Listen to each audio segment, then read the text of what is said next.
Greetings. It is I, Susie Q, what's showing up in your field, lighting you up, turning you on, and illuminating the goodness that you are. Super. Today's been a super great day. So I have some notes from a lecture that I was experiencing yesterday. It was super fun. So I'm kind of gleaming some of that states of consciousness, that happened yesterday. And so I think this is going to be called Love Transcends Everything. Love transcends everything. Boom, shakalaka boom, boom, shakalaka boom. Yeah, woo! All right.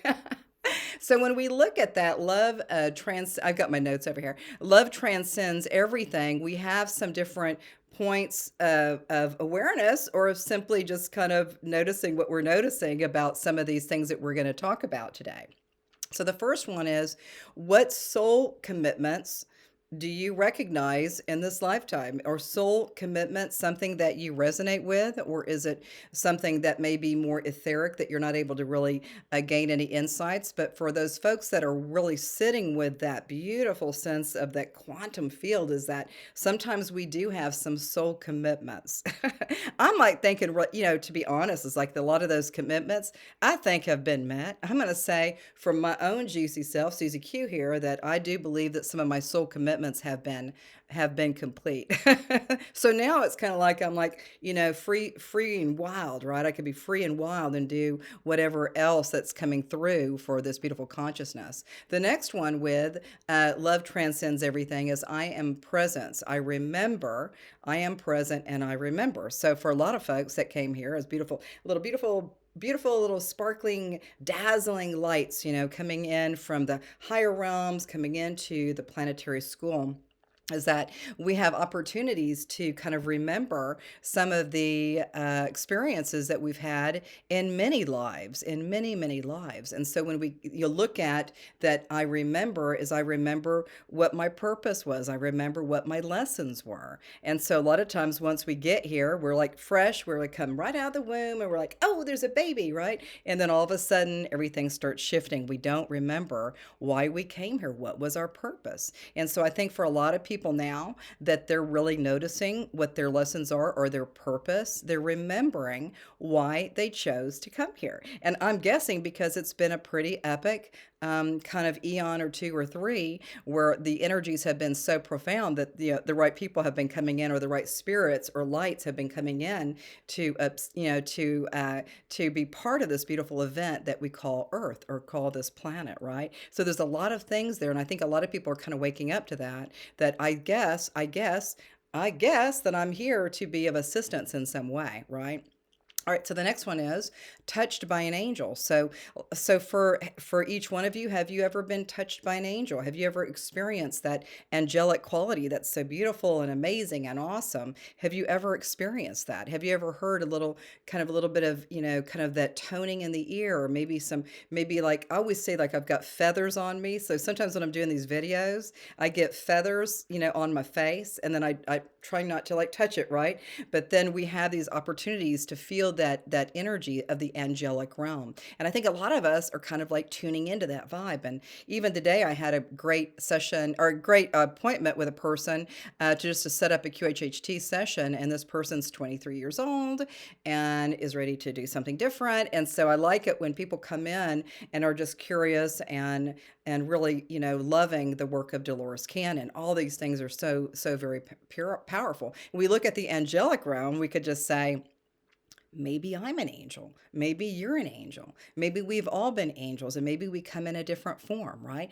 I don't know. It's just kind of fun to look at that. Okay, so next with love transcends everything is what does your heart desire? What right now?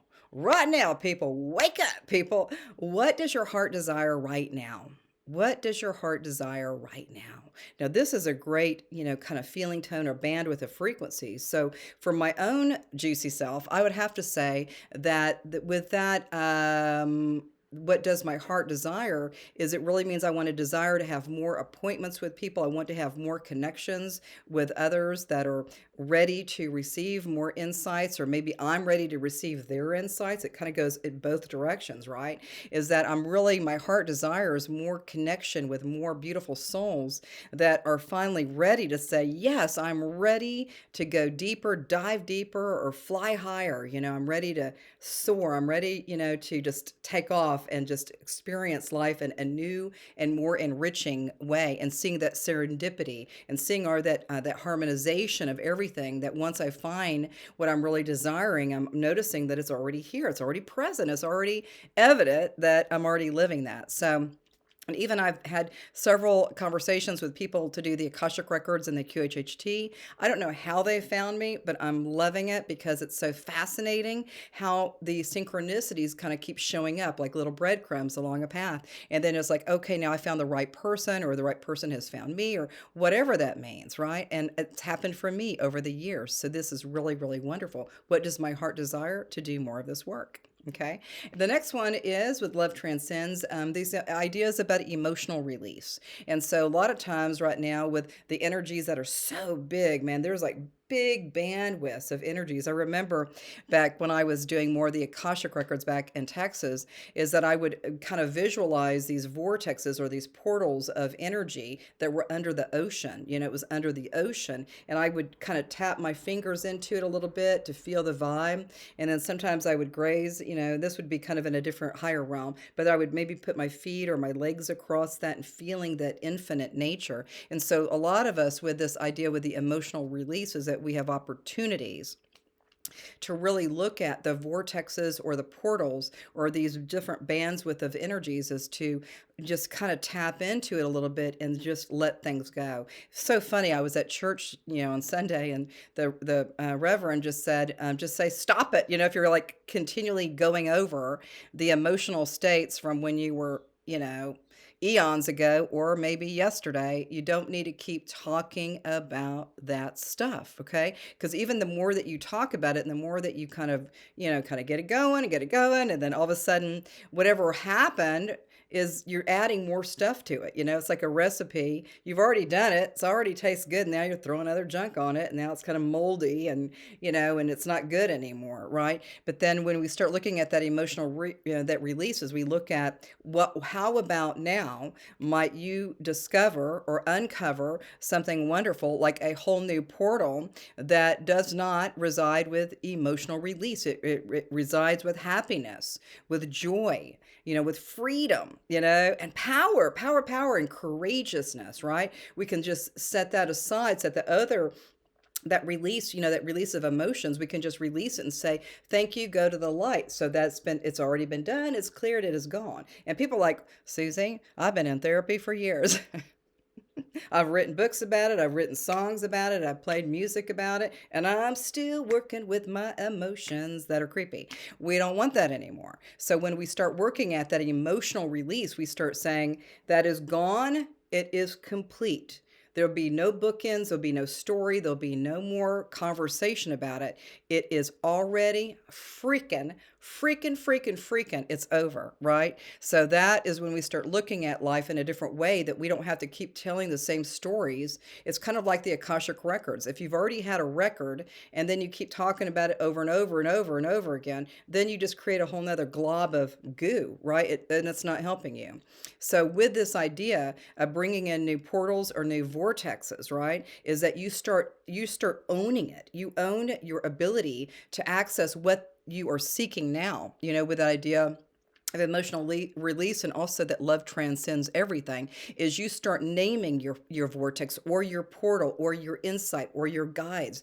This is my my space of power. This is my space of happiness. This vortex here is designed powerfully for me to continue to expand with what I'm working with now. And then you may have another little vortex or portal over here that's saying, well, we're going to bring in and assist you. A lot of people are like, I need a partner, right? I need somebody in my life. We can create a portal of that'll be perfect. And then you define everything that you want that will go into that vortex or that portal. Or you might might even go into the work that you do, what the kind of the work that you do. You might create another portal or vortex there. Like, what would be the optimal expansion in your own consciousness to go into a different field of study or field of awareness? And maybe it'll be super easy. Maybe it'll be very abundant. Maybe there'll be plenty of prosperity with that. I'm like finding all my words. My words are everywhere, right?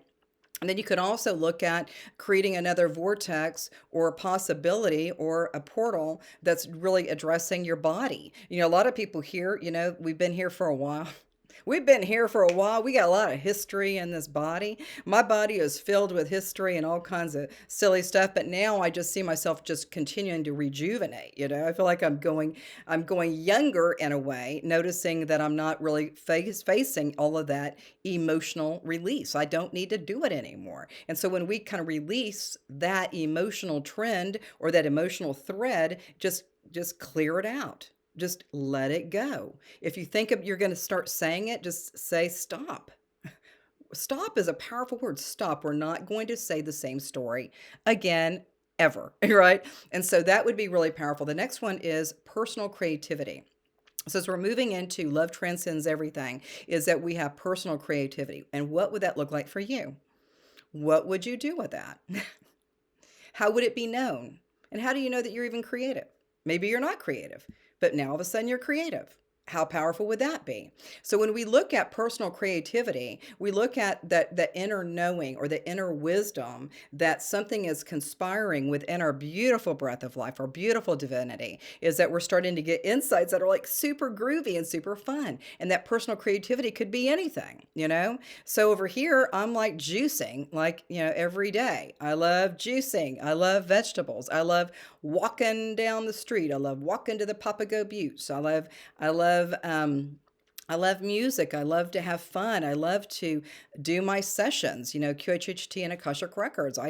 It's so fascinating. So my personal creativity with the work that I do to help other people, it's actually helping me as well, too. So it's kind of like this beautiful balance. As I'm helping somebody, I'm like gaining more insights. I'm like, God, I never thought about that. I never thought about that. But with that personal creativity, we just kind of notice that what's bringing us joy and what's bringing us pleasure and what is bringing more passion in our life and more fun and exploration of things that I can't even, some of the stuff that comes in, it's so wild. And I'm like, wow, never thought about that. So even with the QHHT stuff, I've got from the earliest, I think it was maybe like 424 AD, and then it's gone into the future to the year 4994. So we go into all of these different things, and it's like so fascinating. To me, that's like a work of art, to hear a person's story or through the QHHT or the Akashic Records. I'm like so turned on. I mean, I never thought about that, right? But personal creativity could be anything that doodling. It could be painting. It could be, creating a beautiful dish, a beautiful meal, doing art or going and exploring art or going and exploring nature. Look at the finite energies of the beautiful, the plant world. There's so many things to do with personal creativity. So I'm going to end up here for just a second. All right, so this one is about recognizing the good. So this is about love transcends everything. This is about recognizing the good. When you start feeling this energy and really activating the frequency that best situates your own awareness of feeling good, recognizing the good in everything, is you just start noticing everything is good. And even if somebody says blah, blah, blah, blah, blah, blah, then it's like, it's okay. It's good. It's okay. It's okay to be an observance of another person, but that noticing the good everywhere, noticing the good in friendships and noticing the good in conversations and noticing the good with everything that you're experiencing. So noticing and recognizing the good is going to be, I think, the epitome of this whole conversation, is that when you start looking at the sea of life, I don't know, or the sea of people, or the sea of things, or the sea of frequency, is that we know that we can look and recognize the good that is present, right? You could have a person over here that's like, I don't recognize it. It's okay. But just if you can recognize one little sweet spot that makes you feel super good, love transcends everything. And when you start seeing it in a different way, a different perspective, a more illuminated, a more light field energy, is that you start noticing that recognizing the good is always present. It's always super freaking fun. Anyway, so I think that's it for today. Kind of going over my time a little bit, but have a great day and just enjoy these silly, these rants that I do or these conversations. It's just pure fun and pure joy for me to do this. So have a beautiful day and namaste.